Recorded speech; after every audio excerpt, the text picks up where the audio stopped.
Benarnya arti demokrasi itu secara teori itu gimana dan penerapannya itu gimana? Sejauh apa kita sebagai rakyat tuh bisa bersuara benarnya? Asik. Nah, oke, kalau Bener menurut sekar nih. pertanyaannya bagus ya. Kalau soal ancaman kayaknya you name it lah, apapun bentuk ancamannya. Tapi mungkin pendekatannya berbeda ya. Karena kemarin itu banyak skala prioritas yang lebih harus diutamakan gitu. Yeah. Dan once gue bicara soal pengancamannya, apa yang dibawa itu malah Akan tenggelam. akan tenggelam. Nah, jadi kebanyakan itu biasanya either itu di live atau di apa biasanya diceritain. Dan kalau misalnya diceritain sekarang nih dalam podcast kayak gini, gue berani tebak orang bakal lebih bahas itunya dibanding Ya. substansi dan situasi. Jadi banyak sekali dan semuanya. Dan bukan berarti denial ya, kayak yang mungkin orang udah tahu ya, nomor di doxing, keluarga Ya, didatangin, keluarga. segala macem, terus identitas juga dibuka, terus bukan cuma ancaman, laporan.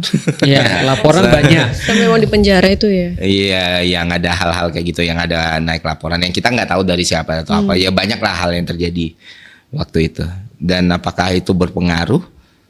Kalau jawaban jujur, ya berpengaruh. Berpengaruh. ya pastilah berpengaruh kan. Iya. Tapi pengaruhnya sebesar apa? Nah, ya so far masih bisa datang podcast ke sini, masih Iya. bisa ngomong kayak gini, masih. Iya. Karena masih ada trust dan belief. Trust dan belief kalau di government itu masih ada orang yang emang Baik. baik, masih benar-benar orang yang atau dimanapun atau situasinya orang masih ngelihat ini sebagai bentuk dari ya pertanyaan kedua tadi, sehat tidaknya demokrasi gitu. Jadi kadang kayak dibilang, kayak misalnya kayak gini, kita katakanlah orang misalnya punya, gue tuh nggak akan ngelabelin orang segitu gampang. Oh buzzer lu gitu, kan enggak. Ya siapa tahu dia punya ide kayak Ya. gitu dan beda. Ya sudah. Dan misalnya gue dihujat karena pendapat, misalnya gue dihujat sama satu orang yang punya pendapat yang berbeda gitu kan. Ya gue nggak akan minta polisi nangkap dia atau Ya. orang untuk menyerang dia atau segala macam. Ya pendapat dia berbeda kayak gitu ya fine gitu. Ya, nggak Ya, kita apa-apa. nggak apa-apa.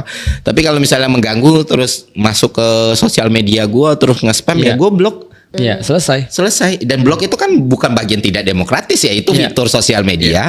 Lu bisa ngomong dimanapun terserah Iya. lu gitu. Jangan di media sosial gua gitu. Ya, That's dan it. gue juga terserah gue. Iya. Tidak bersuara adalah bagian dari kebebasan bersuara juga Betul. kan. Jadi Iya. nggak paradoks dan ininya kan banyak banget masalah demokrasi itu sendiri sebenarnya. Dan balik lagi demokrasi kan alat.